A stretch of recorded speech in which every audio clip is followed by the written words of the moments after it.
The Gooners podcast. This is an episode that was born about 3 minutes ago. It's had even less thought put into it. I decided to look as ridiculously stupid as I possibly could with the freshly shaved head. Left some hair on my face. I think I fell asleep while I was showering and shaving. And so to help me with a much better facial situation, we have John from Miami on with us. Well, hey, how's it going? Thanks for having me on. This was it certainly was a thing. I'll say that. Yeah, I've been writing titles for somewhere almost 220 episodes or something like that, and I'm just getting tired of it at this point. So there's just going to be punctuations and accents and agus and not Jeff Agus, but just all sorts of different things in the title from now on. It's going to be in Braille. Good. I think from now on, because which I feel like is how our team is reading the plays that Arteta is making, if at all, because clearly no one knows what the heck is going on half the time. Although I guess we'll talk about it. We got a point. So yeah, I mean, look, this is we don't normally do post game pods, and the only preparation I ever do for a pod is immense preparation when we have like a ex Arsenal player or something like that. So we're gonna start from the beginning. The other thing that you'll be seeing today is some people that maybe haven't been on our pod before, some people that maybe have. I've sent the link out to join us to a lot of different people. It's just going to be a come on if you'd like, join us in the waiting room, and we'll bring you on the pod kind of thing, because I don't have too much of intelligence to say, and B, we just want to hear from you. So if you're in the chat. And you want to be on the podcast, I can't promise it'll be for the entire podcast, but if you want to have your say in front of everybody, I've just put the guest link to the podcast in the chat. So feel free to join us, and I'll add you. So we knew that the lineup was going to be different. And as we talked about, John, to me, whatever lineup he sent out there today, if it didn't include some of the academy players, some of the Europa League players, it really wasn't going to show me that much about Arteta's vision, because, Willian doesn't play 2 games in a week. He's 39 going on 60 years old. We had 2 suspended players that seemed to be the first names on the team sheet, rightly or wrongly. So, we knew there would be a different lineup tonight, but do you give Arteta credit for making the changes that he did, or is it a wait and see till Saturday thing? No, I think that it was good to see Eddie get the start. I think that was a big one. I think that he only had one previous start before this, and I know that a lot of people wanted to see him get the start. Whether that was the right move at the end, I guess, is up for debate. But, look, I think that a lot of his decision-making, you kind of hit the nail on the head with respect to this particular matchup, was born out of necessity. Just not having certain players out, like with, Xhaka, and obviously Pepe coming back was one of those that just happened to be the case. It was the first time that he was able to get back since his straight red. So it was, would I have liked to see a little bit more of the academy players? Probably, just because, at this point, why not? Yeah, like you said, I don't know. It was. I don't really know how much of the lineup really affected things, because there seems to be such going on right now that even saying, "Oh, is this the right lineup or not the right lineup?" seems like a weird. It's hard to know, because you would expect one of the linchpins in the lineup, and one of the things that you could count on the most in any game, regardless of opponent, would be Gabriel. Yeah. And as we've seen today, no one is immune to the bug going on at Arsenal right now. Not even our player of the decade, Gabriel. 7 red cards in less than 12 months. What the heck is that? That's unreal. That's double. It sounds like a normal season for David Luiz, to be honest with you. But well, and he has not. How many does he have? Did he even have one? He had 1, I think, right? He's got to have at least. He's got to at least have 1 or 2 of those 7. But I mean, it is getting ridiculous. And look, Gabriel's foul. And we're just going to jump all over the place, because we're clearly not running through the game like in chronological order. Gabriel's foul today was a foul you'll see in every single game, and it's a yellow card in every single game, and it's tactical. And I have no problem with him taking that foul in a vacuum. Right. The problem is that, and I had my eyes diverted for when he got the first yellow about a minute earlier, but I'm pretty sure it was just for dissent. or something stupid. First Not one? for yeah. I mean, I thought that was Ceballos. I think Ceballos got the one for December. It might have been Gabriel too. I don't even remember what the first one was for. Honestly, it was like whatever it was for. It was the fact that he was on a yellow. He should have been smarter for that second one. And that's well, right. It's situational. I mean, right. The like I said, in the vacuum, the foul holding the guy back. If he's it's a tactical foul that you take for a yellow in the 60-something minute of the Lilith there. Now you take it in the 60th. I mean, you do that when you haven't gotten a stupid yellow card a minute earlier. Exactly. You don't do that when you have, and that's just I don't get how. I mean, he's a young player, but it's just yet another. And again, all these fouls, especially if you listen to Mikel Arteta, are coming from a desire to make something happen and to impact the game. But at some point, they're hurting the kid. You're absolutely killing us. But you've done what you're at. You've impacted the game. The question is, it's been negative. This thing has been negative impact. That's a problem. Like I could be put out there and have a massive impact on the game. Yeah, I would just break people's legs, and that's it. And I don't know if that's actually a good thing, that you want. And well, my impact on the game is that if any of the players got hungry and wanted a baconator, they could just come visit me. There you go. Because I'd be sitting down in the center circle, just feasting and just baconator, enjoying the surround. But it's you could say this. Mike Hurst saying player wouldn't wouldn't get that yellow.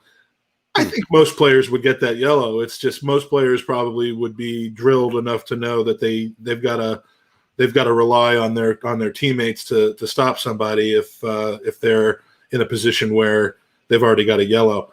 We're going to add in Fergus from Guns and Yellow Ribbons. Fergus, thanks for joining us. Hello, mate. Let me turn the TV audio off. I have to say, and I say this because I just shaved around my gray. I'm seeing more gray than I'm used to seeing in you. Has the lockdown prevented you from going out and getting the Grecian formula or the Just for Men that you normally get? Because now you actually look like a grandfather. I mean, normally you don't. He's already regretting coming on the podcast. Yeah. No, it's just slowly going. 50 next year, and yeah. But we had you on 2 weeks ago, and you look like you were 24 years old. So, in any case, we were just talking. We're jumping all around the place tonight, and we're talking about Gabriel's discipline on the heels of Jacques' discipline and Luis's discipline and Pepe's discipline and everybody's discipline. So Bellerin's discipline too. Remember he's banned today. Well, yeah. I mean, I actually appreciate that, but Bellerin's discipline is the least of his worries. His crossing. I thought his ban was for accumulation of foul throws, which should be a thing. If you get 5, you should be sitting out. But Gabriel, look, Gabriel's not stepped a foot wrong, but today he didn't step a foot right. I thought he had a good game, in fairness. Bar that challenge on Walcott, where Walcott just got the better of him. Mm-hmm. I thought the referee overall was shocking. It was really, really poor, really appalling. From the ref? Yeah, I thought the referee was poor. Do you not think? Well, I mean, I think he played pretty well, actually. No. I think I see what you're saying. My only issue is that I can't really recall a situation where we didn't give him the opportunity to make a call. You know what I mean? So when it's usually obvious, like if there's a foul being made or a poor play being made, then you're not really giving the referee much choice. And all right. Anyway, just to kind of continue on that, you can talk to me. I'm still here. Yeah. I think I see his point in that, like, the ref maybe might have not had the greatest game, but this was a kind of a match where the referee was not the center focus, which is key. Which means, in my opinion, the ref had a good game. When the referee is not the main focus, that's usually a good sign from a refereeing perspective. It's when the announcer's using the ref's name every 10 seconds and you hear a whistle blowing and play stopping when it shouldn't be. That's when the issue is coming on. So to that, in that respect, I think the ref wasn't the issue here. I think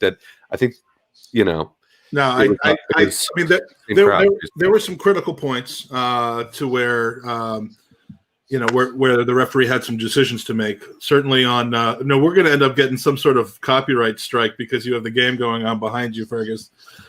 And actually, Sam here makes a good point that referees know to look for Arsenal fouls now, and that they have our number. I think there's an aspect to that as well. I think that there's been such scrutiny over the way that we played and the way that we kind of do our thing, that there might be kind of more of a microscope on how we're doing it. And a good example of that we kind of touched upon with Bellerin and his foul throws, that the refs have Bellerin's number now. Now every time Bellerin throws a ball, they're not dumb. Every time Bellerin throws a ball, they're going to be staring at him. So, there's some logic in that.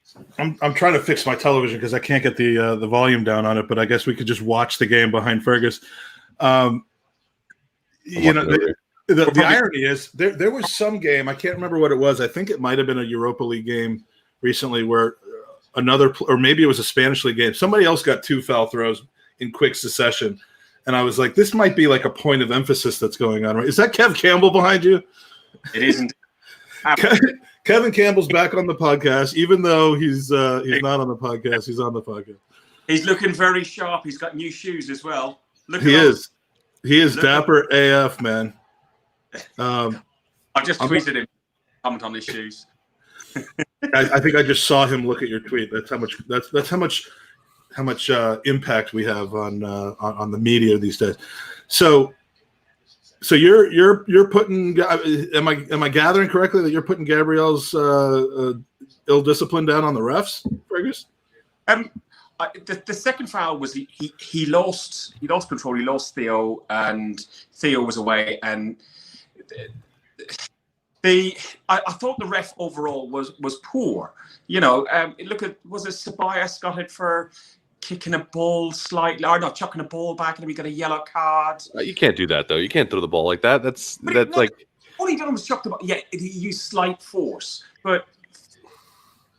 Let me put it this way. I get it. It might have been harsh, but if you when he reached for his card when he chucked the ball at the ground, like you're not really surprised. You've seen that given. It's like this kind of petulant behavior that you want to nip in the bud, like as a referee going, or officiating a match. Look, why not being a grown-up referee and just come along and go, hey, you can't do that next time, yellow card. Well, do we? I guess probably already did do that earlier. I was about to say that. Yeah. When you look at it in totality of him with his, Solid dive and the dive. Who scored? Salah. Although actually, I'll take that today, given the opponent. I'm okay. Liverpool already won the league. They could do it again. I'm fine with it. Spurs can. You got to have that not be playing in the background. We're seriously not going to be able to have that. We can't. Game on in the background. It's a cheeky way to get through, rebroadcast rules, but. Go on. So yeah, sorry, I got distracted when I saw. I mean, it wasn't. It was a complete. It was a deflection. I mean, it might even be considered an own goal, but what a goal though. But so Gabriel's first card then was not dissent, because I thought he got like a stupid silly yellow for something that wasn't even contact, and then he got the yellow for the professional foul. He did the first yellow he got was for kicking the ball away. Right. Very quickly after that, he got it for losing his man. And that is a schoolboy error, but I do still maintain the referee was overzealous. In the chat group, there's a couple of chat groups that I was on. I wasn't on Ginger FM, but... Bald Ginger FM Incorporated? Yeah. But... AKA the Hoggy Bitch Fest? Yeah. On another one, and the referee won't be receiving many Christmas cards from Arsenal fans, in my view. No, but I mean, we brought that on ourselves. I feel. I mean, like it used to be, we would get called for a red card, and we just walk away and hang our head. No one would argue. No one would fight. And now we're just getting stuck in the wrong places in the wrong way, and it's just we're making ourselves targets, and I can't blame the referees for the stupid mistakes that we keep making. It is aggravating that it doesn't seem to be applied evenly. When you see a day later, you see some guy from, was it Everton, putting his arms around the neck? Chelsea. It was Chilwell putting his arms around the neck, of a Wolves player. Not the same severity of arm in neck, but that, I don't believe that there's been anything written into the rules about like No. the damage to the neck has to be above a certain level. It's hands to neck is hands to neck. It's dangerous play. It's dangerous play. It's aggressive play, and it's 100% a red. But like, and you kind of hit the nail on the head though about consistency. I guess that's an issue. But like where we're at right now, I think normally when you're in a position that the club is usually in, we can complain about consistency across the league and all that. Our problems are so deep right now that it almost seems like a pointless task to be like, well, what's happening with other teams? It's Fergus thinks that if things were just called evenly, we'd be in third right now. I'm pretty sure that's what he's just said. I don't think that's not your position. I've just taken that from what you said. Has Mike just completely straw manned your argument there, Fergus? I believe he has. Come on now. No, I mess with his head, hasn't it? So that's what it is. It is. Let's play fairly here, Mike. Come on. No, but I agree with Fergus. Look, the ref wasn't great, all right, but like when you're looking at a game where the ref is not the main focus of attention. In this case, it was how poor we were playing. Up into certain points, there were some positives. I don't want to get the sense that everything today was negative, because it's like a low bar. But there were some positives. So let's go there then. Okay, please, because I feel like I tend to have come out of that game feeling as disappointed and annoyed as I did after Burnley, and maybe I'm just maybe I've turned into something that I didn't used to be, but I thought, I mean, the first half. Look, I mean, if you watch the game in the U.S., you got the U.S. halftime show with Tim Howard and which one of the Robbies was it? Robbie Musgrove. Yeah. And they lit into Arsenal, and it's become a weekly thing. I mean, look, anyone listening to the American commentary, the first half they kept calling mixing up Eddie and Saka. Did anyone else catch that? It was the most annoying thing in the world. Well, we know that Americans are racist now. So. Well, apparently. I don't know, but I don't know why they kept doing that. But yeah, they were ripping into us, man. Robbie said it was the worst he's ever seen us play. And he's usually a pretty reasonable dude, in my opinion. Yeah. Well, but my point about it is I agreed. I mean, that first half was absolute shambles. And yes, we had some moments. We had, I mean, obviously the goal from Aubameyang from Saka that we'll have to talk about was like a bright point in what was an otherwise diabolical performance. We hit the bar late. We could have actually snuck in 3 points. But I'd like to think I wouldn't feel any different, because I think 80 minutes out of that game was absolute shite. I think we played better in the Burnley game with 11 men than we did against Southampton, 11 men. Well, what we can actually do, Fergus, is we can compare the last 3 games and how we played with 11 versus 10. Aubameyang, that's 2 goals. That's 2 goals Aubameyang scored. Lewis White helping us out. Lewis wearing a shirt today, which is different than the last time I think he was on the podcast. Yeah.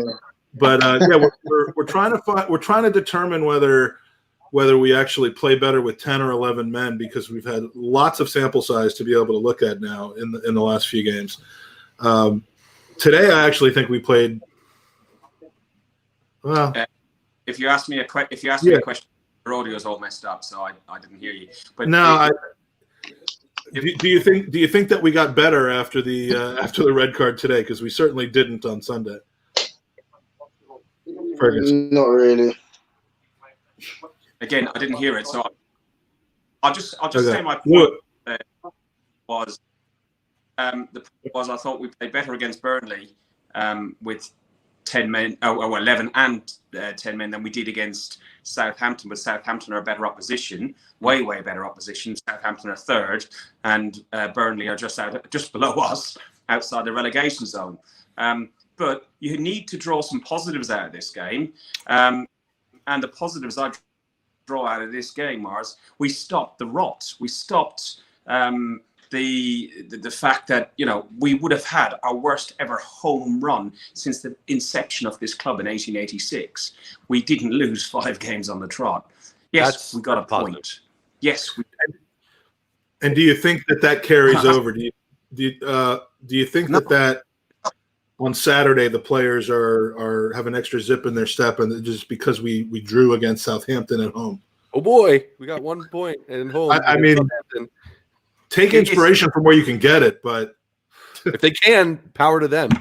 Great. I really hope so. But I mean, geez, it stops the rot. It stops the rot. Yeah. It gives some sort of positive message. Rob Holding was outstanding. Saka was outstanding. Ceballos, while he played, was better. He was forward thinking. He was pushing the ball forward.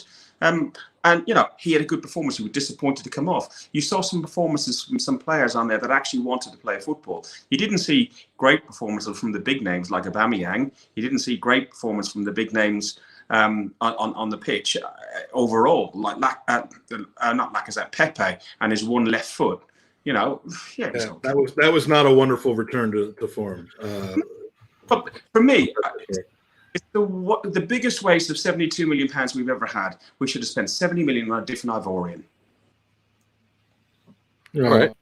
I didn't call for that at the time, but like I much like Arsenal, didn't know anything about Pepe's character or mentality. I just assumed that they had checked it out, and as we've all learned, that is not the case.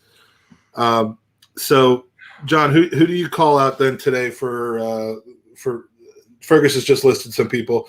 Who do you call out for having a positive performance today? Because I didn't see too many. I mean, even Saka, I thought until in the first half he was not good. Yeah, not good. Positive performances. I mean, it's difficult. I think that there were moments that were good. I wouldn't say that overall anyone had a positive performance. And that's the thing. Like I see the fight. I saw Gabriel's fight. I saw Saka's fight. Even Aubameyang. And then if you look at the last match when we went down, like there was some positive play as well. But I mean, this is just it's very concerning. Obviously, stopping the rot is important. And if we had lost today, we'd be having a very different conversation right now. So that's something that's good. The problem is it enough at this point to waylay our concerns that are ever present right now, and leaks into not only the upper management but the manager in this case, because look, there have been a lot of questions asked about Arteta right now, and even with this that is better than it was against Burnley, there's still questions that are going to be asked of him, and there's still a question mark about whether, as much as the players. One thing I'll say this: it definitely seems like the players like Arteta and buying into his and are fighting for him on the pitch. I believe that. So all of them. I don't know about all of them, but definitely a good amount of them. And it's not a point. I mean, you could shake your head, but this is just what I'm seeing on the pitch. That you're seeing players fight. They are responding one way or another. You can't say that you saw something positive on here and then kind of take away that from it. My issue is moving forward. Is that enough? So yes, they bought into it, but is he experienced enough to be able to take whatever deficiency and foibles that these players have and bring them to a level where we're going to need, because we are looking in a relegation battle right now. It's really scary to say that, but you can't look at the upcoming fixtures right now. You can't look at the upcoming fixtures right now, the form that we've had, and then see 1 point at home against Southampton as a real big turnaround. It is a very small step in the right direction. So to think that that's kind of extirpated us from any kind of potential issues, especially with any kind of potential, negative comments towards Arteta, I don't think we're there yet. I think that there's a big hill to climb, and even though there were some positive moments, I don't think that the performance was good enough that allowed us to change the narrative there. Fergus, we have Matt. We have Matt saying you rarely get all players fighting for a coach. Correct. It's always going to be, and that's true. But rarely do you have such a rift where it seems like it's the more experienced players are downing tools, and the younger players are actually fighting for the coach. So, Fergus, I mean, do you think that the team is even half the team is behind Arteta at this point? Yeah, and the reason for the head shake, John, just to clarify, was I didn't think the team are behind Arteta, i.e. our Turkish-German friend who's in. Oh yes. I'm talking about the players that are on the pitch that are getting selected.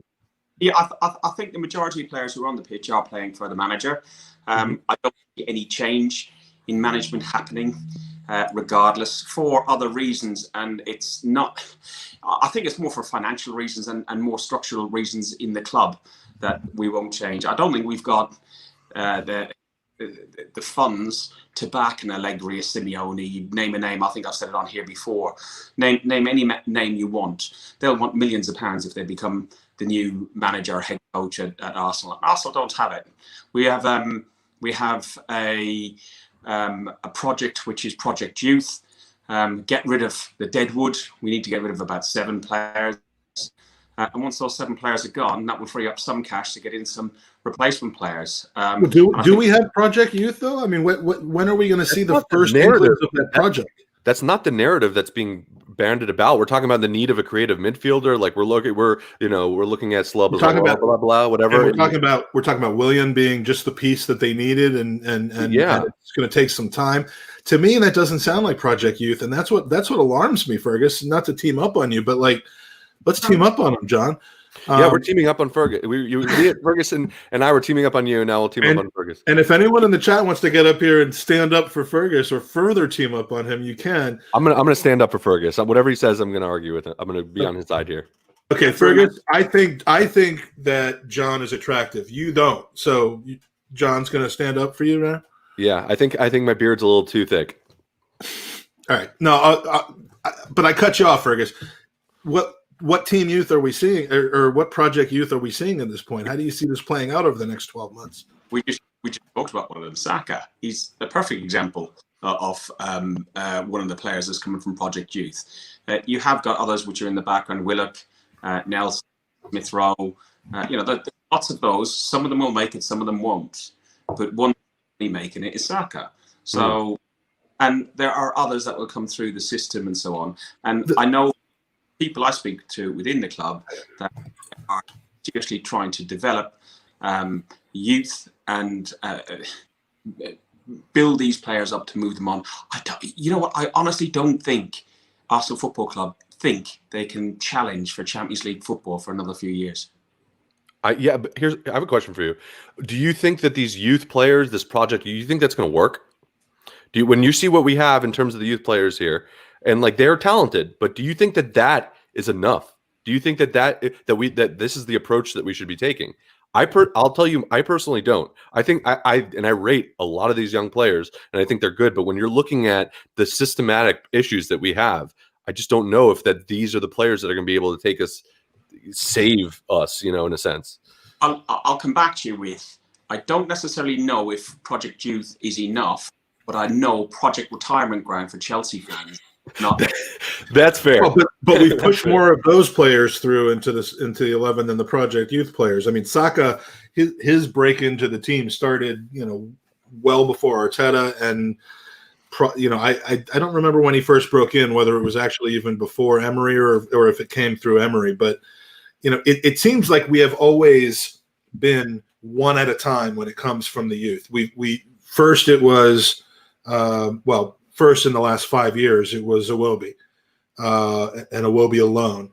Then it was Nketiah, and now it's Saka. And there just no one else appears to be in a position, unless I'm just completely overlooking somebody.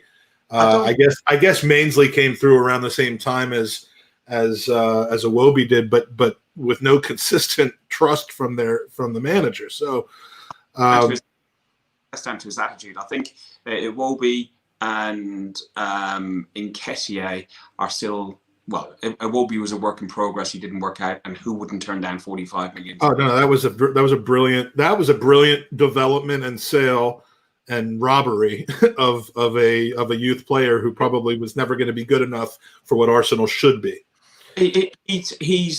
He's doing okay at Everton, but I think that's all he'll ever do. I think he'll do okay at that top level. He's better than the guys we have now, but that's not saying that's not what we needed. I'm not actually thinking that he's. I'm saying, good. I'm just saying, like we can't talk about how players aren't good enough for Arsenal when we're playing like we are right now. But the point is, he's not good enough for what Arsenal need in order to be as good as we're supposed to be. Totally got it. I think that's a distinction with the difference. Go on, John. I was just saying, I think that's a distinction with the difference. I agree. I agree with a little bit of what both of you are saying. I don't think that when you're looking at a player like Iwobi as this kind of youth prospect that we, forgetting about the money that we made, which was great, that kind of a player right now is not going to be what we need to save us, regardless of the fact that he might be better than a lot of the players on form that we have right now, which is a very low bar. And I think that when we're having these discussions about the team and what the plan is for the future, we really got to really analyze where we actually are and set the bar at a realistic point. And it's really effing low. It is not very high as to what we need to do to improve the squad. But you also don't want to be in a situation where you're making signings or you're making decisions on a short-term basis just to do better than we are right now without thinking, all right, well, what is the long-term goals? It's very difficult. And my concern is that, look, as much faith as you can have in Arteta and Edu and this new, younger, relatively inexperienced upper management. The problem is they are just that. They are relatively inexperienced when it comes to this. And they might very well be on the cutting edge of what modern football clubs should look like. But there is still a reasonable concern that they are going to be able to make the right decisions because there's a lot of moving parts in all of this stuff. And it's not really saying anything bad about them. I don't think that they don't love the club. I don't think that they're not trying to do what's right for the club. I don't think that they might not even that they have good ideas. I think they probably do have good ideas, but it's a reasonable, let me put it this way. It's like a reasonable concern. It's a reasonable concern given their inexperience with this kind of stuff. And we really want it to work out. And I think that from a romantic perspective, seeing Arteta and Edu and these former Invincible coming in and revolutionizing the club is what we all want to see deep down. But it's just, you wonder, how are they going to actually get to that point? And you look at a game like this, maybe that's a step in the right direction, but it's one of those like, okay, 1 point at home versus losing. That's the mentality we have right now, and it sucks a little bit, but it is what it is. And what the mentality that Kevin Campbell has is that he said, as soon as my media duties are over, and we were watching you, Kev, on the TV behind Fergus until I made him turn it off because A, you were too attractive, B, we were going to get some sort of copyright strike, but looking dapper as always on the pitch. And if you have a few minutes and want to join us, feel free. The link is in the chat, but we know you're probably still at the Emirates cleaning up after that performance. So good to see you on screen as always and in the chat, Kev. So John, what did you say? So I was really just saying, like, yeah, I think Anthony John's. Yeah, no, I'm kidding. I heard what you said. Okay, I was listening, Mike. Anthony John's statement there. I am a little bit concerned about the youth and inexperience in the management level as well as just players, because Edu has got little or no experience, especially in Europe, of being a football director. Yeah, he's done stuff with Brazil. He's got a lot of Brazilian contacts, and we seem to be putting all our eggs in one basket. What's that guy, the super agent that we keep on buying all the ex-Chelsea players from? Kia. yeah, Kia. Garbage. I haven't heard his name in a while. Actually. Kia Garbage In. There it is. That's who it is. That's the name of his agency. Actually, it's not his real name, but Kia Sportage. There we go. No, but Fergus, keep going. I like where you're going with this. And it does worry me. He's got no contacts in Europe. He's got no contacts in England with British football. And he's the man who's backing up Arteta. Personally, I like Arteta. He wasn't the man I would have had appointed as our manager. If we were going to go so left field, I would have got somebody slightly more experienced, maybe like Nuno Santos, or I would have liked, you can go down all the big names, but I never thought we'd get a big name. I thought we'd get somebody slightly left field because we're Arsenal. We're not going to just go down. And I would have actually taken the guy from down the lane. But he's not. I mean, we have to come to the realization that we're not going to pay attention a year. He hasn't been sitting on the sidelines for as long as he has because he can't find a job. He's been doing it because he's waiting for the one that he wants, and we're not the one that he wants. I mean, so I don't even see the point. Dude, you're not the one I want. No, he's not. He's. I think I have a jib jab for that, but of course you do. I have a jib jab for everything. But yeah, David has a great question. If we want to get it there at some point, I do. Oh, David here. David, actually, about what Arteta ball looks like. Yep. No one knows. Nope. I think we started having it. It looked like a more defensively solid game plan, and then there was nothing else. The closest we've seen Arteta ball be, I think, would be what we saw in the FA Cup final. Yep. and we've never seen it again. So I wish I knew the answer to that, David. And if you want to come in and you've been asking that question for a long time, come on the pod with us now, and we'll hear what you have to say. Because was that Arteta ball, or was that the end of Emery ball with a splash of Arteta's defensiveness? I think that's a great question, and I don't know if there's an answer to that. I think it was probably the latter. Yeah, I think it was probably because I'll tell you what. Here's the thing: Emery could not get us to defend. My stuff. Emery couldn't get us to defend. He could absolutely not. Arteta was able to get us to defend. Mike Gunner weighing in right now, everyone. He misses Emery. I do not miss Emery. I don't. I don't know. I don't know if I agree with you there, but it's weird. I don't miss Emery. I don't miss Wenger. I kind of miss Wenger, but I don't. I do. But I mean, I don't know what I like at this point. I don't know what I want. Let me put it this way: I don't think Wenger. I think like there was it was absolute that it was not working out with him, and that it was not that the game had moved past him to a certain extent. But like, I mean, I miss the guy. I mean. I do as a person. I miss the guy. I'd like to hang out with him. I like more to than I have recently. But I don't miss it. I don't miss the whole circus and the way that it was headed. And frankly, for his benefit, I almost wanted him to go before it really, really got bad. And did I think that 4 years later, or no? I guess it's really only about 2.5 years later. It just seems like it for. That that things would just be spiraling downwards. No, and you could say you got what you asked for, but Manchester United manager in there for 27 years. We had a manager in for 22 years. It's going to take a shitload of time for stuff to change. There's also the endemic stuff that people go on, in particular Russ and some of the other guys who are very much Wenger out sort of people, and there was some endemic stuff in there. He had too much control over the club. He controlled absolutely everything from... Well, are they making the same mistake now with Arteta with zero experience? It's almost like an analog, but now instead of one person, it's a couple people that are on the same page. I mean, what's the functional difference between one person controlling everything or two people who are just agreeing with everything each other says controlling everything? I think it's a little bit more digital than rather than analog. But my fear is, I think the issue is more that Stan Kroenke has an awful lot more involvement where he didn't before. And there was a board who had Arsenal at its core. Stan has no involvement. None. Josh does. Hang on. He's got Tim Lewis in there, his henchman, who's gone in there, sacking people, making people redundant, left, right, and centre. Josh pops in every now and then. So he has got his people in there. Vinay hasn't got a fucking clue about football. He does not know anything about football. He's just a businessman. And he sits there and he sits in a meeting and he nods and nods and nods and nods. I saw a meeting that was shared with me of them doing stuff, which is good, but doing stuff nothing football related. Well, ish. So was he doing a crossword puzzle? No. To do with more diversity within the management team and what their new recruiting policy should be. Okay, it's a dangerous area to go into, and I don't want to go into it in big time. But it just seems like falling apart in the league.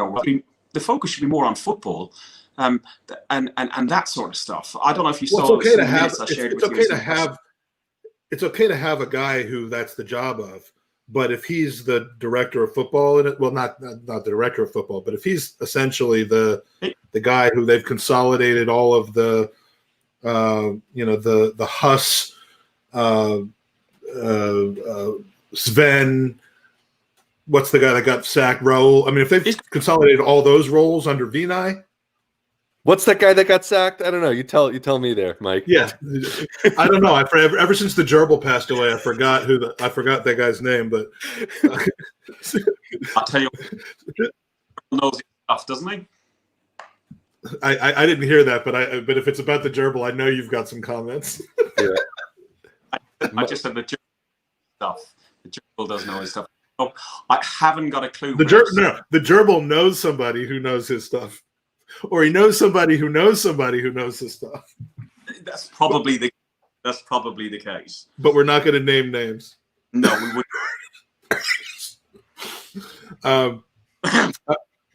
So where do we go from here? Saturday is going to be, and there's no doubt we'll probably double back to this game because there's no organization today. But Saturday is a kind of more traditional 5:30 p.m. kickoff. Probably, I think in Everton they're tier 2, so there'll be fans there. Is that right? I can't get these tiers straight, but I know in Liverpool they've got fans today. Liverpool are currently tier 2, so Everton is Liverpool, so they're tier 2. Yeah, which that's what I'm. From experience, is dog shit. Okay, I went to the Rapid Vienna game, and it is awful. And people criticise. I meant to mention on our podcast earlier that we done pre the game on Guns and Yellow Ribbons, but people were criticising our fans against Burnley, saying all we ever done was boo. But the stewards came around and they were like Gestapo police, making people sit down and just killing the atmosphere. They'd done it against Rapid Vienna after 20 minutes, and they've done it against Burnley again. If you're sitting down in your seat, Mike, you've been there, the place is quite sterile at the best of times, but at least when people are standing and moving around, it gets a little bit more atmosphere. Okay, you can't mix. But I meant to ask you about that because I know you went to Vienna, and I know that bar tab was not yours, that you shared with us. But had it been yours, you would not be able to answer these questions about what it was like. But Rapid Vienna was like, okay, we're back, we're excited to be back. It sounded like there was some noise there. Sunday, holy shit. That was weak. Yeah. I could not speak until Friday evening. I couldn't speak. I started the Lacazette song when he just before he scored, and we kept going and going. He scored his goal. He celebrated. He played up to the crowd. It made such a difference to a player like him to be playing on front of people than not on front of people. And I started that song. We kept it going for 10 minutes. I don't think I've ever seen it go like that, except for the Northern Derby when it was in half time and people were going and going and going that last year, the year before. But yeah, I was exasperated. My voice box wasn't used to it after 9 months. And it's crazy because you could like for the there was one point during the Burnley game, I think it was maybe 7 minutes in before it was already dire. You could literally hear one person start the "What do you think of Tottenham?" chant. Yep. It was like being at the pub, and if the pub was quiet and someone decided to start a chant, but it was the Emirates, you could hear the person, and then after that, you couldn't hear any people. It was less than when they pump in the fake little background crowd noise on TV, and honestly, the team selection, the team performance, gave no one anything to sing about. So I'm not blaming the fans really. I mean, you could, but I mean, the team performance was just such shit. What do you think? Yes. The Tottenham chant is. I hate that too. It should only be. It should only be done when we play Tottenham, or maybe one. It's just, you got some tourist that comes in like, what do you think of Tottenham? Normally a Yank or something like that, Well, it is out of control when they come for the summer tour because every single person wants to start that chant at the training session, at the team event. Like everyone wants to be that person. I would say that guy, but it's guys and girls are both wanting to start that chant, and it's like, okay, I've only sung that chant at the North London Derby, but in the face of things, if that's what can get people into, like, we don't have a lot, man. Like, you know what I'm saying? Like, give us, like, let people be happy about anything. If that's what makes them happy, like, they haven't been in a football pitch and I don't know since March. Like, if they want to scream about Tottenham, even though we're playing, Vienna, like, let them. I agree with you. It's just that it wasn't really followed up by that much on Saturday. Just one guy. I get it. We should have done. What do you think of Burnley? What do you think of Burnley? Tough. The answer would be better than us. I was going to say rivals. Yeah. Relegation.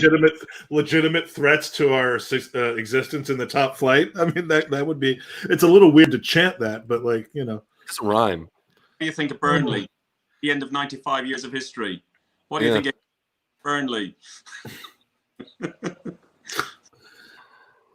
Man. So getting back to Saturday, though, we do play a traditional Saturday 12:30 Eastern time game, which is a 5:30 London game. Not these Sunday evening ridiculous things. My concern when I saw the lineup today was that the changes that were made were basically just like it would be in a Europa League game, but with a little bit more importance. So we didn't see the youngsters, but we saw rotation. And then on Saturday, we're going to see the exact same starting 11 as we saw against now there's going to be 2 forced changes. There was going to be one with Xhaka. Now Gabriel's not going to be able to play. But on Saturday, we're going to see the same lineup. We're going to see Willian out right. We'll see Lacazette out there. We're going to see Bellerin on the right side. I mean, do you anticipate on Saturday you're going to see more changes, or is it going to be essentially the same thing we saw last Sunday with the enforced changes only? Fergus, start with you. The latter, Bellerin to start. It's got to be, right? He generally is picking the same side.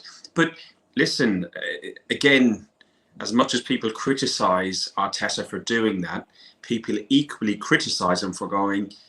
How many managers have been criticised saying you haven't picked your starting 11? You should have your starting 11. The on-form players should be playing through and through, and you just rotate. So we're gonna congratulate him for sticking with a starting 11 that sucks. I mean, that's the thing. I commend him for sticking with the starting 11, but after 5 or 6 games of showing you consistent drab results, at some point I'm not suggesting you make changes every day, but you've got to start making some changes to that. So Vivek's in the chat in the pod right now. Vivek, welcome to you. Make sure to unmute yourself and tell us a little bit about yourself and what you think we'll see lineup wise on Saturday. Because frankly, I think it's going to be. I'm not looking forward to it. But what are your thoughts? Honestly, I was listening to the podcast and I jumped after seeing the comments that it's open right now. After you brought up the point of what are we going to see in terms of the lineup, going forward with the certain pictures they brought up of Gabriel Martinelli coming in full training. I don't want to see personally, I'd say either Willian or Pepe start, move Saka on the right side and have Martinelli on the left with Auba on front. I think we're a bit away from seeing Martinelli get Premier League minutes because, I mean, at this point it's 45 minutes in the U23s. I think they gradually take that to 60. Away. He's still a month away for sure, but yeah. That is something. But I've seen a lot of people on Twitter saying like Martinelli should be in that 18, and I'm like, yeah, slow your roll a little bit because there is a recovery process. So, I mean, what's your starting 11 for Saturday then? What would you like to see on Saturday, Vivek? Put you on the spot a little bit. That's fine. For back four, we go with the same lineup that we had today with Maitland-Niles on the right, with Holding as of now, alongside maybe Pablo Murray, not David Luiz. I would rather start Pablo Murray. He was brought in by Arteta precisely because of his long balls. That is one of his major capabilities, and I don't see anything better than David Luiz at this point than Pablo Murray. So that's an interesting call. I mean, we'll find out Friday more likely because if Murray plays Friday in the exactly. U23s, we won't be playing Saturday. But I can buy into that, and then you're obviously putting Tierney on the left in a 4. Exactly. With center being again Elneny and Ceballos to start with. I don't know how many yellow cards is Ceballos on already. Hopefully he's less than on 5. So I was going to say hopefully 4. Yeah. So lately he's been getting a lot of yellow cards, so we don't want another Bellerin situation. Coming back to maybe have Lacazette as a false 9, and then with Pepe, Aubameyang on front, and Saka on left. All right, so that's not too many. You're not implementing too many of Project Youth then in that lineup on Saturday, John. No. What do you think about that? I mean, instead of Lacazette at max, I can see that happening. John, what do you? it's always about what do you think he'll do and what do you Right. want to see, which Yeah, sucks. and I think that you'd like to be able to consolidate the two, but yeah, I mean, ultimately, what I'd like to see is just like maybe some. I don't even know. Just that's the thing. I don't really know. I don't. Usually, I can look at it and kind of get a sense of what we really need to do here. But for the way that we've been playing and what we're trying to achieve here, and the kind of the level we're at, it's difficult to say that there's going to be one or another set of movements or changes that's going to really affect it in a way that we need to in order to progress ourselves in some meaningful way, right? So from what I'd like to see, I definitely like to see a little bit more of a controlled, confident attack. What does that actually look like translated on the pitch? I don't really know because, and this goes back to one of the comments that was made earlier, we don't really know what an attack under Arteta is supposed to look like or what his goal is at the end of the day. Goal, no pun intended. So, from when I'm trying to say what does that more focused, controlled attack look like, I'm thinking it looks something like what we saw in Europa League, where there's a lot more challenging towards the net. There's a lot more runs being made behind defenders. It's less of this cross and pray mentality that we've had recently, especially against Burnley, especially against Spurs, and really trying to get our attacking players that we know may just need a little bit of a bump in confidence into dangerous attacking areas where it's statistically more likely for them to score. And that's, I guess, what I think needs to happen more often than not if we're going to start progressing in a way that, like I said, is meaningful. I don't know what that actually looks like on paper right now because there's so much up in the air regarding the form of some of these players that we would usually rely upon to make these plays and to increase the efficacy of our attack.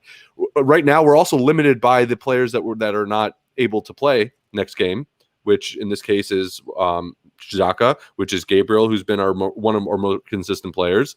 Bellerin will be back. It'll be interesting to see whether he picks Willian or Pepe.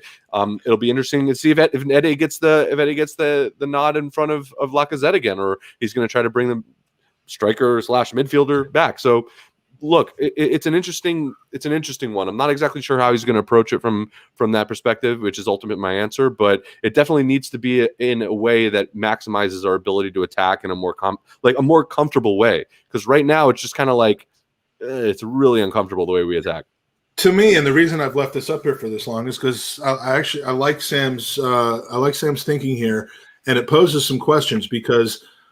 To me, I think it's a done deal.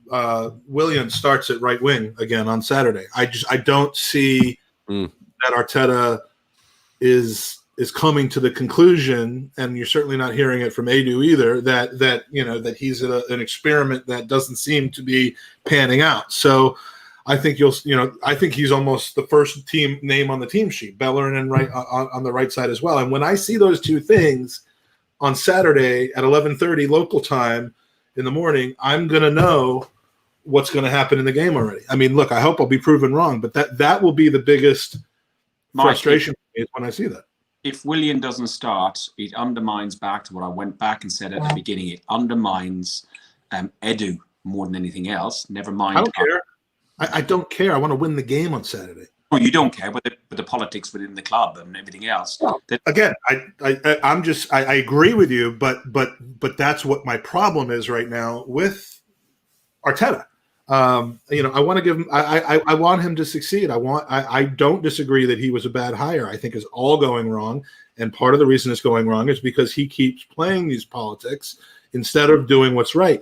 And to me, if Pepe isn't showing Premier League dominance, and today he certainly didn't do anything out of the ordinary special on his return, then maybe he's not the answer to Willian, and maybe Reece Nelson needs to be given a shot. And that's why this lineup is still up here, because I'm all about Balogun starting at this point, but you got to start trying some different things. We're about to get really crowded in here, and why do you look like a penis with a What? Zoom call. I said you look like a penis with a goatee. Yes, Maybe I know. He is. Maybe he is. That's the look I was going for. I am actually exactly that. Oh no, that's not a good look at all. Hold on a second. So, Andy, I know 6 is too many for you, but you're the 6th. So. Hey, if I got to be in a 6-way with both John, you, and Russ, I'll take it. Well, then join in. Tell And us. I'm glad. Is it Vivek? Is that how you pronounce it? Vivek, yeah. Vivek, Yeah, that's nice how you- to meet you. Nice to meet you as well. We've met on before, though. Yes. So, what are you guys up to? What did we chatting? Oh shit, we got Fergus too. Jesus Christ, this is a superstar group. I'm like on the younger half of this panel now, which is really cool for me. All right, so let's make sure to get Andy and Hoggy their say. Hoggy believes that the Cronkies dropped 2 points in that game, but so Andy, have your say. We've talked about the game. We've pretty much moved on to talking about the fact that I think we're going to see William and Bellerin and Louise and all those cast of characters on Saturday at Everton, and it's going to show that he hasn't learned a thing. But did you take away? I don't think you took away many positives from tonight, like me either. No, I mean it was another Arsenal shit show. Even before the red card, we didn't look fluid going forward, and I think that Edu acknowledging that we don't have a creative presence in this squad highlights that we will be in for January. To highlight Hoggy's point of just blaming the Cronkies, listen, man, they've given us as much money as it's not them who's purchased these shitty ass players. Like at the end of the day, Arsene, Ivan, like they're the ones who made this squad the way it is. We've got to let Arteta and crew clear it out. But no, what bothered me is at the end of the match when the commentator said Southampton will be disappointed to have left with only a point. That's how far we've fallen. Yeah. I keep saying every week, look, it can't get worse, but then something happens, and it was don't ever say that anymore. I can't. And when you say, look how far it's we've like fallen, talking about 2020. Of course, it can get. It totally can. And then when you say how far we've fallen, then I'm going, you're right. How much worse can it get? And like that's the natural progression, like in my head. And then the reality is it just seems to somehow surprise me. Russ, welcome to the podcast. Handsome man, old man, longtime gooner, Lover of birds, and not being cool. Now, unmute your mic if you would like to say something, and then we'd love to hear from you. Great talk. Yeah, this is some real talk from Gooner. Step one, unmute your mic.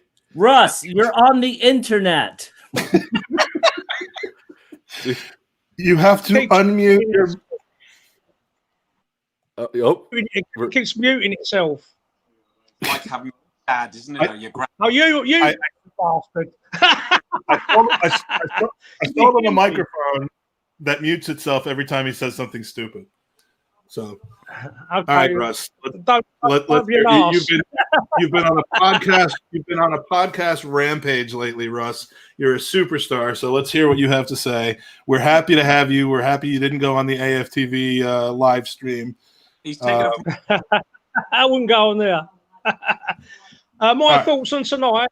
Another slow, insipid, frightened performance from the get-go again. And a player we haven't seen make horrendous mistakes, started to make horrendous mistakes. Gabriel, he got far too close to. I think it was Evans, weren't it? I think he was having a fight with Evans for most of that first half, and it became a matter of principle with him. I think he was going to win the battle, and he wasn't going to win that battle. So sometimes you just got to take a step back and just let things happen a little bit in front of you. He's getting right up his arse, and that's where the first goal came from. He got so tight to him, the ball squirted away, and Walcott scored. And then he didn't learn his lesson. He did exactly the same thing in the second half, got far too tight to Walcott, didn't know where the ball was going, didn't know where he was, and it was schoolboy defending. That's got to be knocked out of his game straight away. I don't want to see any more of that nonsense. That's the sort of defending we were used to seeing with Mustafi. I don't want to see that sort of nonsense anymore. Do you think that was?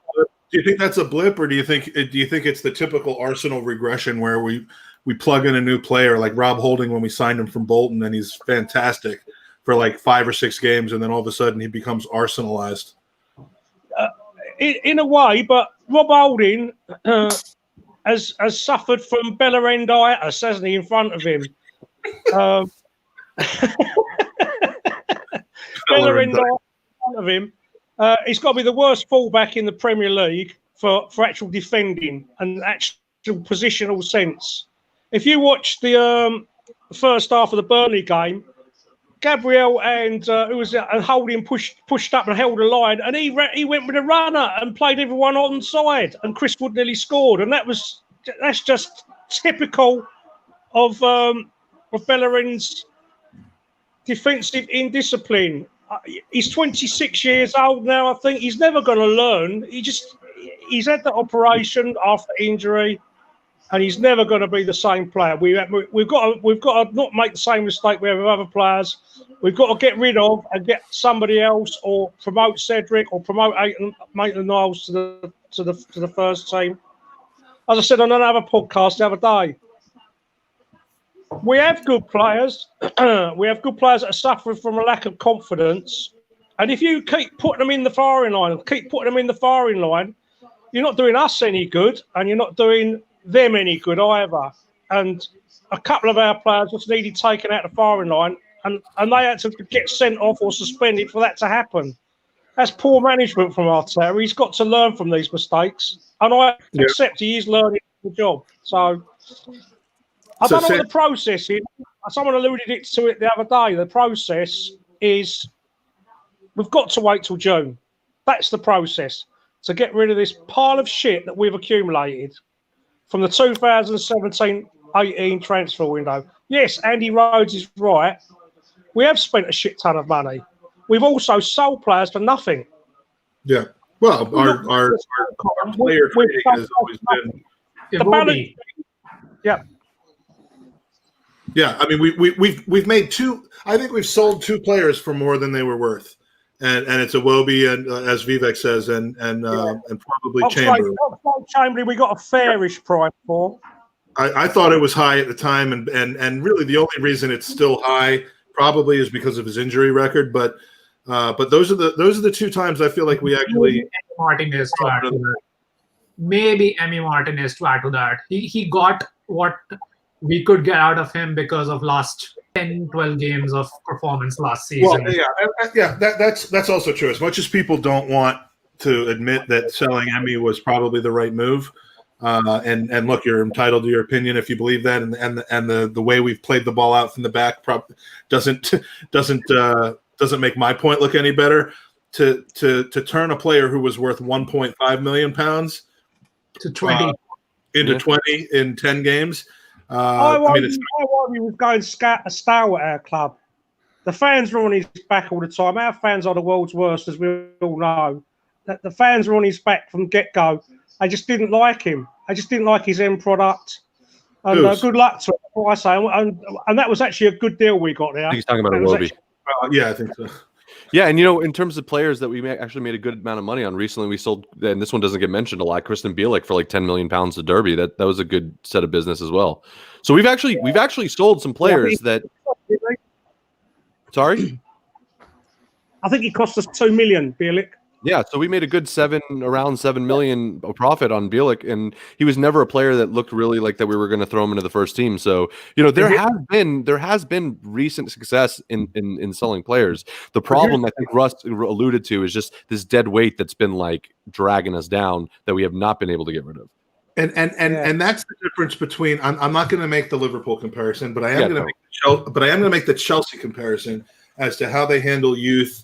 And I know they got in trouble for it, loaning too many players, or whatever the reason that they got a transfer window ban because of loaning too many players out or signing players under 18. I think it was illegal approaches. Oh, Mike, I think there was a few illegal approaches as well. Well, yeah, tapping up. I just look, they sold 2 players for peanuts, and they became the 2 probably best players in the Premier League, which is Salah and De Bruyne. So it's not like they didn't make mistakes, but every time they got, I mean, the Nathan Ake's and all those people that just weren't good enough to break into their first team, a la Mason Mountain or other that were, they turned a profit on, and they had kind of a side business in a sense going on with their youth players to where their spend despite, and yes, they sold Azard, but like their nets, but they also bought Kepa, so. Their net spend has not been that high relative to other teams because of that side business that they've been running, and we've just never been able to do that. Yeah, exactly. They are self-sufficient. We have done some of it, as you said, with Bielik and so on. You got Martinez de Villa. He was worth £2 or £3 million. He was in the last year of his contract. He performed really well. I think he's a better keeper than Leno in a lot of areas. But let's not even go down that road. But to get 17 million with a 3 million add-on if they stay up, which they're looking because of him and others like Grealish and Barkley, they will stay up. So that's 17 million pounds profit. Yeah, and I don't think Mike is actually denying that there haven't been beneficial transfers. I think what he's doing is it's a relative comparison to Chelsea, whose kind of main focus was this Project Youth sale kind of thing that they had. They would have these fire sales on these youth players, and they how many ex-Chelsea players are playing at clubs like Leicester and Villa and I mean I don't know. I might actually the answer might be 0, and I could be wrong. But like no, that's a great point. But the thing is, and what I was kind of alluding to earlier was, if you look at that was a great point that I couldn't hear. Yeah. What I was trying to allude to earlier was that we actually have a lot, and Mike, you'd appreciate this from like a financial standpoint. We have a lot of because I'm a Jew. No, because your financial background and your professional life. Oh, yeah, you're right. Okay. Yeah, but and so if you look at the actual assets that we have, you're ridiculous. If you look at the actual assets that we have, from a youth perspective, there's a lot of money that we have in these younger players. You look at like Saka, Eddie, Nelson. That we could, if we decided to sell some of these young players, we could make a lot of money. But the problem is that they're so integral to our first team right now because we have nothing else there. Right, because there's not 20 of them, there's 5 of them, and you think, like, well, if we sell this one, it's going to be another Serge Gnabry situation, and and then we get caught in this analysis paralysis of these players. Do they have a shot at the first team, and are we blocking them from the first team right now?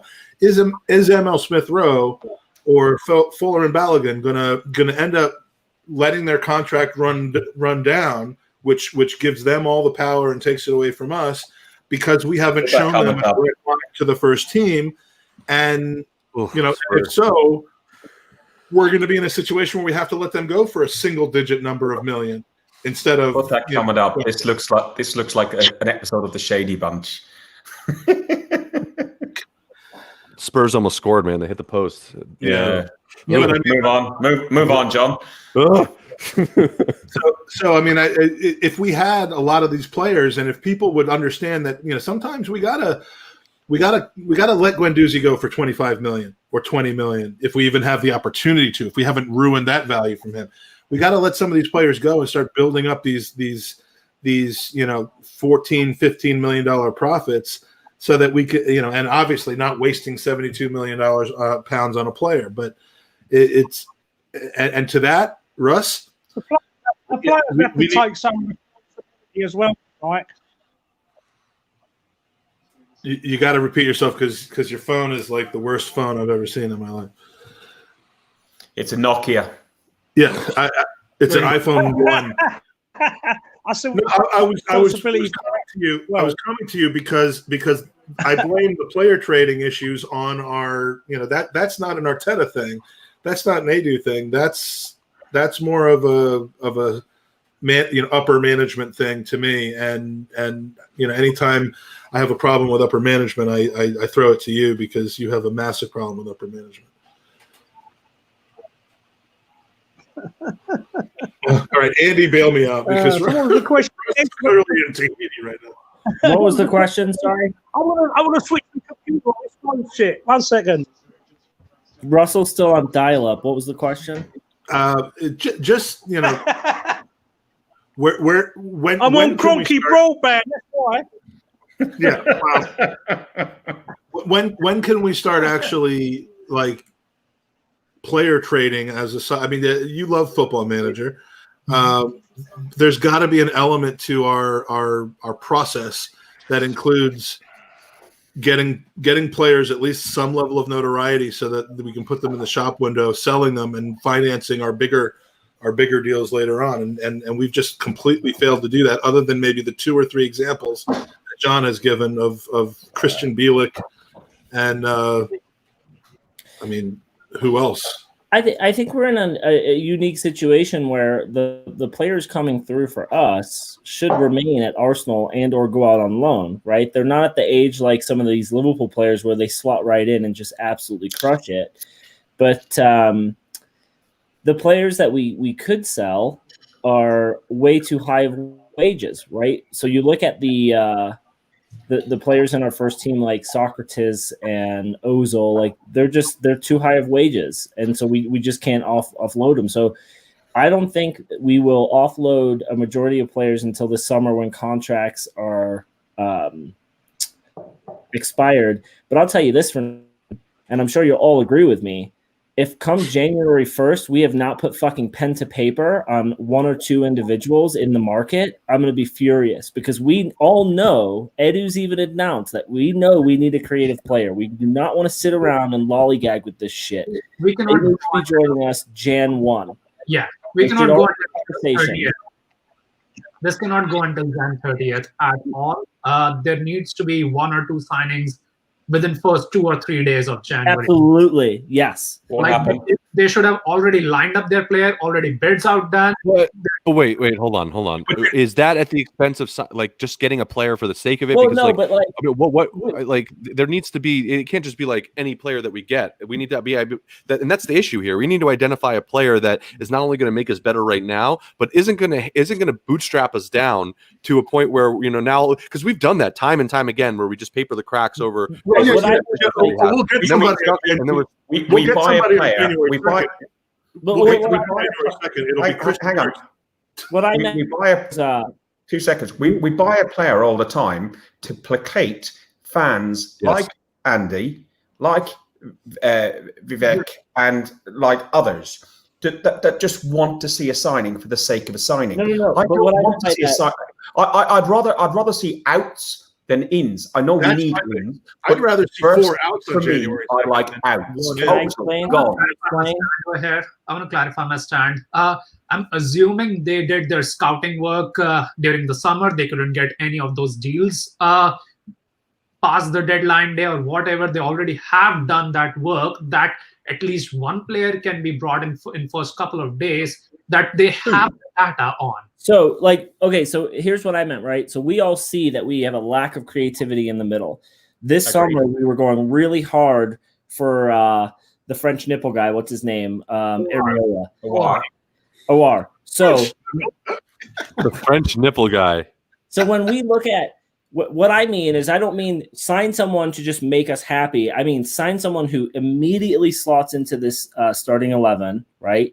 And immediately makes an impact, because we all see the massive hole we have in the creativity down the center. So if in the summer, as Vivek said, if in the summer we have looked at individuals that we just couldn't get over the line, or maybe we didn't have the finances then, we either need to ship some people out quickly to bring that person in, or we need to identify a player who instantly walks in and makes us a better team. The problem with that approach, and I think that in theory, I think theoretically that's amazing, and it would be great if that would work out that way. The problem is that the way where we are as a club right now, and this includes the lack of Champions League football, this includes the kind of overarching view of Arsenal at the moment. It's going to be very difficult to sign those kind of players that will be able to make that impact without either giving them crazy contracts or these high wages. That's going to be what draws them in here. Obviously, London in the Premier League is a great draw, but there are certain things, like look at what happened with the Willian deal. Like, nobody wanted him for 3 years, but we were the only club offering him that long of a contract. And you look at Pepe, we got him for 70 something million, and like that's and my concern is that that's going to be the kind of deal that's required to get a player of a caliber that is actually able to bring us to a next level, rather than just being a stopgap player. Did we think that for 72 million we got everybody named Pepe? Like we got the guy from Real Madrid? Yeah, but no. But going back to my point though, I think your point is well taken about whether that would be an approach if it worked out in practice. But practically, I just think that's going to be a very more difficult than it is, just to kind of opine about it.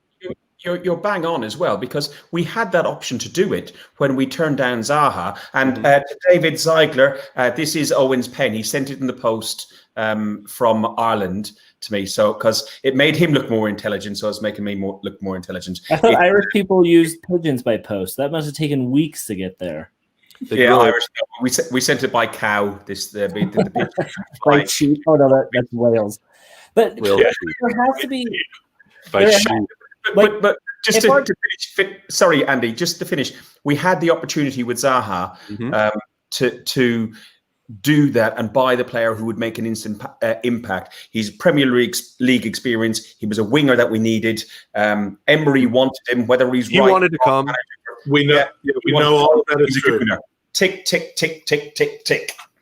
So here's my question, though, right? So if Edu says, like, we're missing that creative spark or whatever it is, and granted, maybe we don't have the funds or lack of Champions League football to go after these massive players. Do we not have a scouting system that can at least find? We just fired them all. This is what. Yeah, no, we don't. That's what I mean. But like, do we not? This is where Buendia comes into the discussion, I believe. Right. Like we've got to have someone. There's got to be something, and that's why I meant by like we all acknowledge what the issue is, and I think Vivek and I were both saying the same thing. Is like let's not lollygag on the till January 30th. Like if we know what the problem is, I couldn't agree with you more. But we are so reactive. It's like it's amazing when you find out after the fact from like leaks and whatever what the conversation is with. I mean, it's amazing when you find out that Arsenal made that decision about Pepe. After what Emery said about wanting Zaha and not knowing anything about his character. Just his basic stats and the fact that we seem to have this good relationship with Lille, who's going bankrupt. My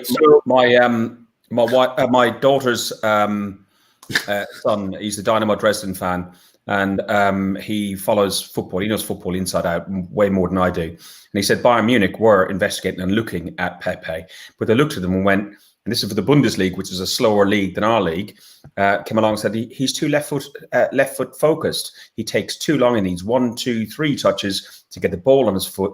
If he's given the time and space in the French league, he can be electric. We see it sometimes against lower opposition for Arsenal when he's played down the middle. When we've got somebody in the midfield that we all talked about, he can do a job. But in this Arsenal squad, he is surplus to requirements, and he's a waste of money. My battery's going to he was in our 18-yard box, and he used his right foot, and it fucking hit the corner flag. Yeah, I mean, I'm sorry, but at this level, you should be able to put that ball on someone's head with either foot. At this fucking level, like anyone who 6 years and up, you tell them you have to be 2-footed in this sport. And you're right, Fergus. He is. Even if you're just going to tow it towards the goal, you can at least get some power. Just do something. Yeah. Right? I'm really devastated to see what's going on with him because I'm not a Zaha fan.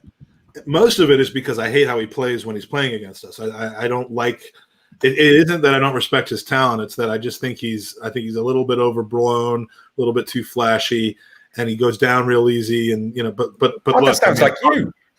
It's hard to argue. I shut him up for a minute. Hit that bell. Hit that bell. Hey, that doesn't happen very often where Mike just stops at his tracks and stops talking. That was impressive. Hard to argue that it wasn't the better choice, though, at this point. And drop the pen. What was it like? Crystal Palace wanted 50 for him or 55, and so 70 up front. Did they want 70? Because I think the player wanting to move might have ended up getting us down to 55 or something like that. So instead, we spent 72 on Pepe, and that's. Fergus's point of Pepe doing good in slower leagues. That's what he did in Lille. That's how he scored those 20-odd goals over there. Come summer, do we want to just ship him off for whatever losses? I say yes. Yes. Vivek taking over the podcast right now with a very good question. What would be the price? I mean, his wages I don't think are really the issue, as which is the unusual thing with him compared to other people. Yeah. What would be the price? Now we still owe 37 million or 36 million out of the 72 because it's 2 years into the installment. Paid 27 in one installment. Okay. And then what? And then the rest was like still owe 55. But 18, then 18. You have to factor in Raul's 25 as well. Yes, that's true. Yeah, kick him in the nuts, get sued for it, but still come out ahead. It's your podcast. Look, if you get an offer for 30, John, do you take it? For Pepe right now? If you get someone in January that says we want Pepe, so if but then what? I mean, it depends. If Borussia Nice comes in and offers us 30, or here's the thing. The real question is, am I willing to take $40 million, bomb on this if it means we get a player that's going to help us better than Pepe will? And you're talking about it matters who we're bringing in instead. Exactly, because let's say Pepe goes, then we have Willian. Then we have Willian. Some money out of him, and maybe that opens up an opportunity for Reece. No, not at all. I don't know if we have that player there. I think that just losing a lot of money plus having this question mark about whether we're going to be able to refill that spot with someone that's going to be any better than he is. I don't think I think that's way too much of a risk. I think if you have someone line up, the losing money part is a sunk cost unless you believe that he still has a chance to come. Yeah, but then it's that sunk cost fallacy, right? That we've already, just because you put in all this money into him doesn't mean that you need to be keeping him. It's like playing the slot machine. Just because that's what I'm saying. The sunk cost fallacy is I don't want to lose 40 million on him. I'm only comfortable losing 30 million on him. Well, if you've decided I've already invested all of this, or if you've decided it's not going to come good, then get 30 instead of nothing. Right, but my point, however, is that leaves us with nothing. And right now, a player that's able to play for us and has somewhat of a semblance of the way that we want to play is better than absolutely nothing, which is exactly what we would have if we just sold him for the 30 and then just crossed our fingers and hope that we can get someone that could fill the spot. Unless we have that latter aspect of it, I don't think it's worth the risk. As much as I would like to see. Does Balogun play right wing? No, not yet. Can he? Not yet. Because that's the future. The future of our club is Balogun. I don't care what position he's playing. If he doesn't go to Liverpool and stay in their reserves, that's the issue. But going back on the Pepe thing and whether you sell Pepe or not, that's not our problem right now. We don't need to get rid of Pepe right now. We need to get rid of Ozil. We need to get rid of Kolasinac. We need to get rid of there's an awful lot of other players in Deadwood that we need to get rid of this squad before we worry about the Pepe situation. The Pepe situation, January, somebody comes and offers 30, 40 million pounds. It's a no from me. I would say, even though I did say yes when somebody asked the question, on reflection, it's a no for me. If somebody comes in the summer offering 30 or 40 million pounds for him, and we're starting that rebuild and we've got rid of some of those Deadwood, and we know that there's 5 or 6 players, if we haven't got rid of them in January, going out of contract, and we've saved those wages, we can then restructure, reinvest and build a squad. And on the Balogun question, now that he's left me, he's obviously got the because I stumped him. On the Balogun question, Balogun, yes, he looks a player, but we've played him we've seen him play 2 or 3 cameo appearances against. That's enough for me. That's enough. I'm good. Ballon gone. The hold up, the shooting, the turn, those things what we hope probably Nketiah would be doing, but Nketiah is too agile. He's supposed to be that fox in the box guy and not someone who can hold the ball in the box and pass it to someone else. That is where we all see Balogun come in. And and KC's got a point as well. Until he commits a contract, you don't focus and build a team around him. But you are right that if we can get him signed and sealed into a deal, then you start bringing him and playing him more and more and more. At the moment, give him a little taste of what he wants in first team football in Europa League. Put him in the League Cup maybe, And then we've got the FA Cup coming up in January against Newcastle. They're the games you put him in. You don't put him in the Premier League just right now. And I would rotate him with Nketiah, in my view, because Nketiah just needs beefing up. A great player. He's got an eye for goal, but he's just too slight.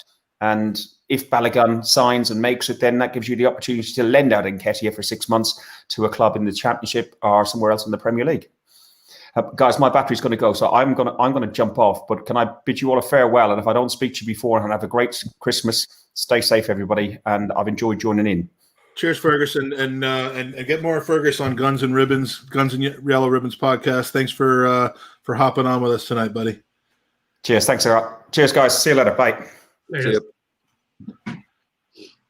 Yeah, Balogun's contract and what Kevin Campbell does is important because we've gotten into this position before where we've like said we've got to play these guys so that they see a path to the starting 11. And then we play them, they leave, and then we're left holding the bag.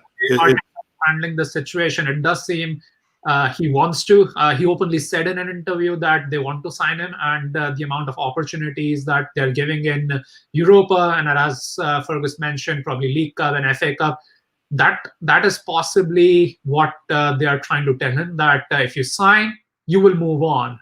Auba, 2 more years maybe. For the club if he starts getting his form back. But Balogun, the way, from the looks of it, he can take it forward from like being actual central striker only if he signs. And that's why he needs just those minutes outside of Premier League, what Fergus mentioned, to make sure or to give him those guarantees that, yes, he would be provided those opportunities going forward. You think a loan for Balogun, and I just saw Kevin's comment that I think he thinks this as well. A loan for him as like the one Nketiah got.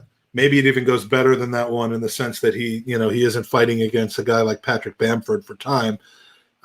Is what Balogun needs. I mean, I love this guy. I want to see him succeed right away. But I would not argue with a second half of the season loan to a Brentford or a team like that that's fighting for promotion. But here, where you can guarantee him playing time.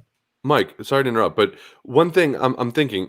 All right, let's assume. Are we going to sign a striker in January? Let's assume for the conversation's sake that we're not.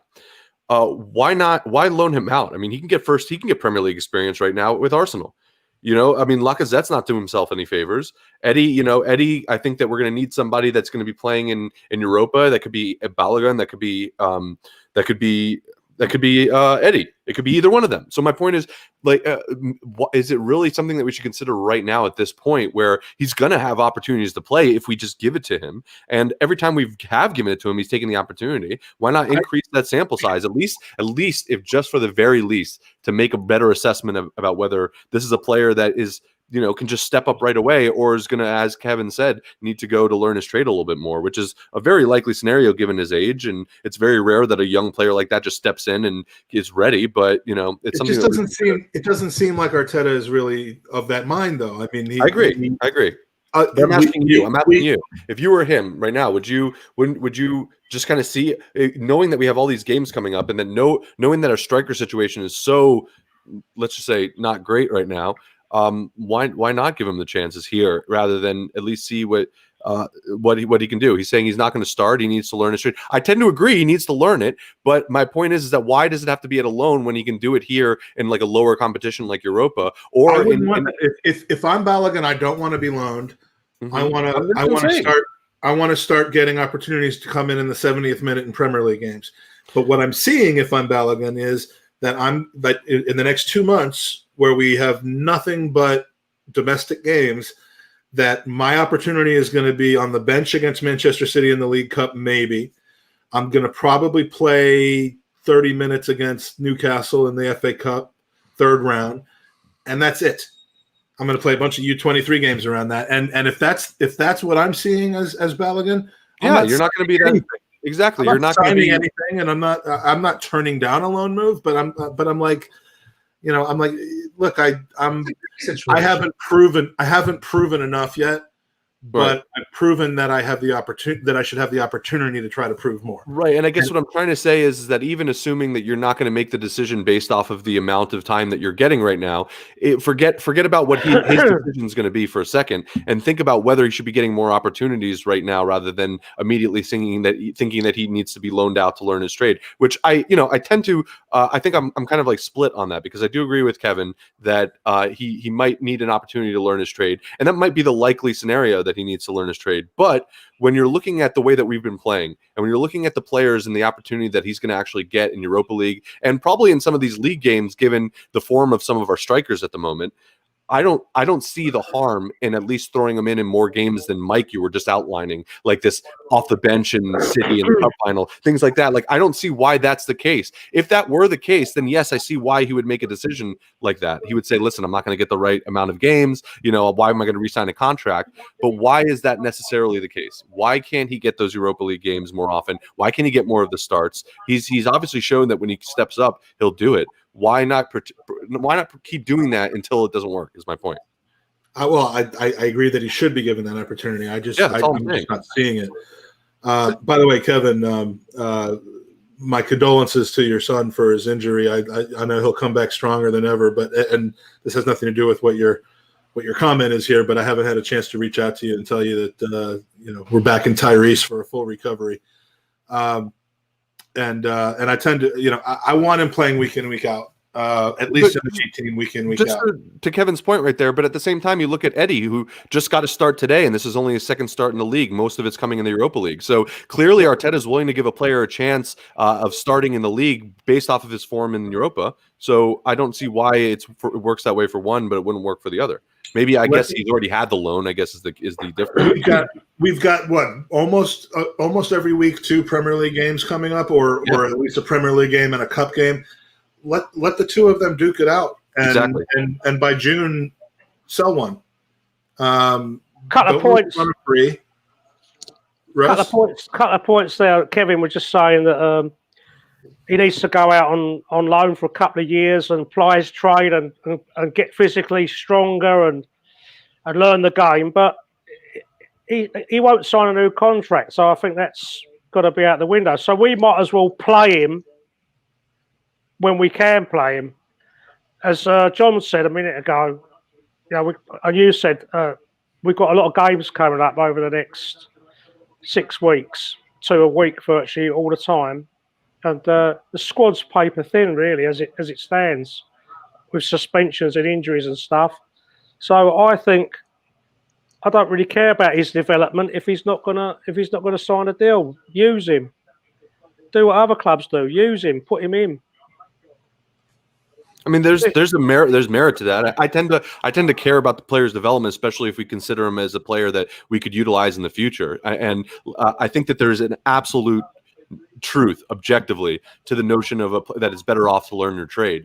I guess I just disagree that you can't learn your trade in Europa and you can't learn your trade as a substitute in some league games, or even as a start in some league games, given the competition that's going to exist, and like you said, the intensity and increase in number and frequency of the fixtures, as well as the squad that we have right now and the form that a lot of these strikers are. And Nketiah's been getting little cameos, hasn't he? He's been getting substitute Liverpool roles. Scored. Oh, good. Yeah, good. I know it's a weird thing to say, right? But good. Thank fuck for that. I don't see him. Oh man, look at Mourinho's face. That's great. In the 18 at this point. So sorry, what just happened? Did Liverpool score? Liverpool just scored in 90th minute. I'm watching on the stream. Firmino header. Oh, what a header! Yeah, I'm about to see the corner taken right here. So if you want a live reaction to Tottenham getting, just go look at Mourinho's face when they pan to him. Watch, Mike. All right, here we go. Here comes the corner. I have a feeling Tottenham about to concede. Yes. Oh dear! You're celebrating Liverpool's goal. Firmino just ran. Can I just say one more thing, Mike, and I'll let you get on. Did anyone feel the pressure on those players tonight? Did anyone feel Did anyone see the way those players were playing? That they were playing with such a lack of confidence. And yeah, no, they don't look right in the head. no, I mean, I know I don't look right in the head. I mean, like visibly, and they do look shot to pieces, confidence-wise. And Well, it and was I a don't real know- kick. That was another kick in the nuts, wasn't it? We were getting on top in the game, and then to get another red card. Did anyone find Tierney's performance a little bit strange? The ref. You know, not just today. Last couple of games, and to your earlier point before you dropped off and came back again. You mentioned the players were frightened. The players are insipid. Yeah. Dropping off Leno's performances, he if not for his saves last season, we would have been far worse. Yeah. Degraded. Today we could see the same thing happening to Gabriel, how he was frightened to make those challenges against Walcott and eventually got the red card. He's dropping down. It's not just him, like the players that we hoped would be kind of providing that morale boost to the team because the others are not performing. That problem is rubbing down to them too, to Tierney, to Gabriel, to Leno, who were more or less the better performers for this start of the season. That's a fair point. Yeah. I mean, that was the first goal, Walcott's goal. Gabriel got far too tight, and yeah, but and that then goal, he did the same thing in the second half. Like at that goal, I'm looking for people to blame because it couldn't possibly have been Gabriel's fault. It couldn't possibly have been Tierney's fault. When you saw the ball go into Evans, I think it was Evans. Gabriel was right up his arse, too tight.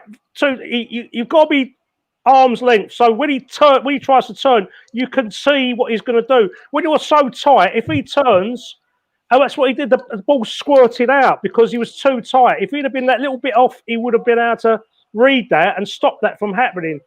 Too tight. And then the same thing happened in the second half with Walcott, and he started grappling with him. I mean, to be fair, Walcott grabs him first. If you look at the replay, he actually grabs him round the back like this. Well, that's surely a foul as well. So we're not getting a lot. Walcott is actually crafty in about 12 years.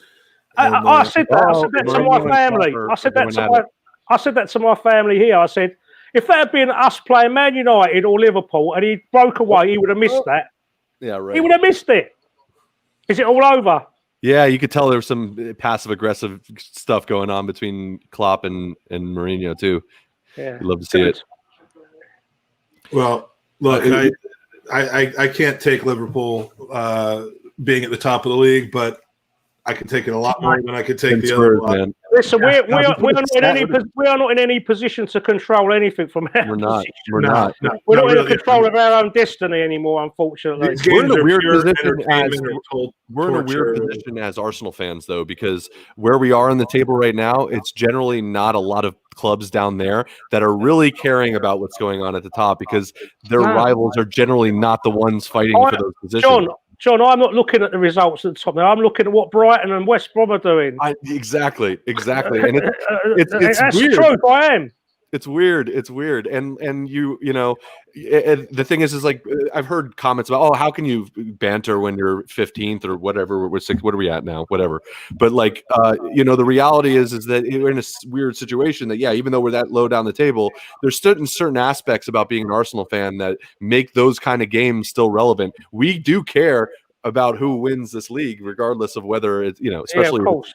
Yeah, especially if Spurs are leading in December, that's scary for an Arsenal fan. So yeah. Especially when they just give us a schooling and a tactical masterclass from Mourinho. It was a hard pill to swallow, I'm afraid. Exactly. Yeah.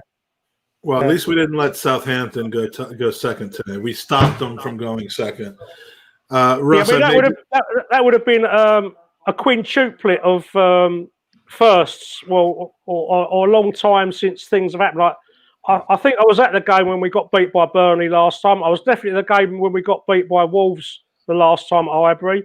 And the Leicester one, I think I was 1959 games that you're talking about? The 1974, 76 times. I remember teams like Stoke coming to us and beating us 1-0, and Bristol City came up and beat us 1-0, and things like that. So, Look, Bradford City. We've got those skeletons. We've got those skeletons out of the cupboard now. They're gone. They're finished. Now we start again. And we, as I keep saying, the owners are the owners. They are what they are. But we have to move on now in June and clear this rubbish. I don't want to hear of players like Mustafi, even Louise being given extensions to contracts. We've got to be planning for the future now. Well, I think we're safe when it comes to Mustafi because he turned us down. Sorry? I said I think it's safe when it comes to Mustafi because I think he turned us down. Well, I think he wants to leave. On that note, hey Mike, I do got to jump off, but no, I think we're gonna finish this off in just a second. There's only a short appearance tonight, lads, but pleasure meeting you all, you new lads. I've not met you before. Stick around for a second because this I want you to see a video of the board meeting that they called after the Burnley game real quick.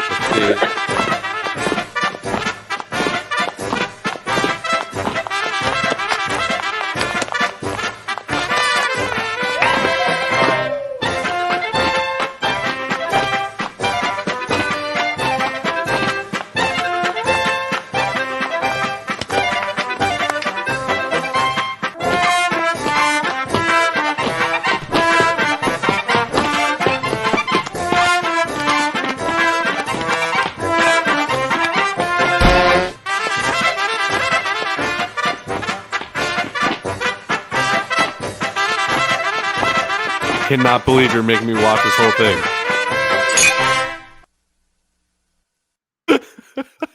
and that's what our club has become.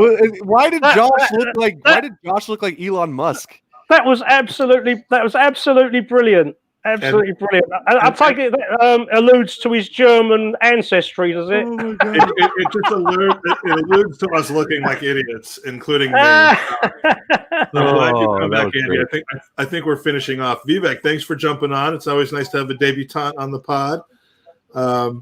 And Russ, John, thanks for. I must say, all you chaps spoke very well. Because I was struggling, my computer went into meltdown. I had to reboot it, and it all took time. But you all spoke very well and most eloquently. And your computer is the only computer that's older than you, and we appreciate you being on nonetheless.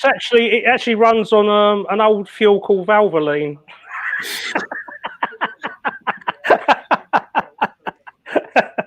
Andy, any parting insults of me that you'd like to throw in here before we go off air?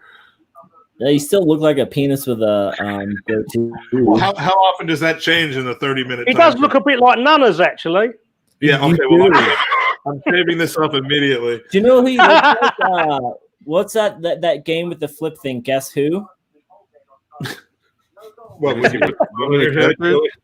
Yeah. Let me see.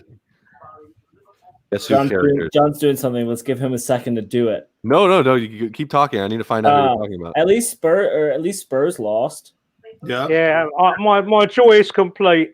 How many points are we behind them now? 44. We caught up a point tonight. So mind the gap. We're coming for you. Yeah. There were 33 Tottenham points in the gap. Which Guess Who character are you talking about? Oh, it's a game. The bald one with the goatee. But Is I think the ginger. Yeah, the ginger Bill. Yeah. Doesn't he look like Mike? There's a couple of tweets that I've seen on my phone while we've been podcasting that where I'm being compared to other jackass-looking people with goatees. This was actually a joke that I was playing on my family last night. And then I got really tired and I forgot to shave it off after they didn't laugh. So the joke turned out it was on you in the end. Yeah, it was. You ruined Hanukkah. I did. Night seven is absolute bullshit. Speaking of Hanukkah. Yo, grab a dreidel and a yarmulke, cause it's Hanukkah and it's Hanukkah. Getting down for 8 straight nights. That's how we do on the Festival of Light. Throw your hands up for the chosen posito. Holidays to which there is no equal. While the boys be jolly with their holly and trees, we be lighting up candles for Jay Maccabee. Maccabee telling Macca don't be asking. I'm ending the show after this spot. Is that Canton in there? I see Owen, but is that Canton? Is he the last one? Maybe Tom. Yeah. That's Tom right there.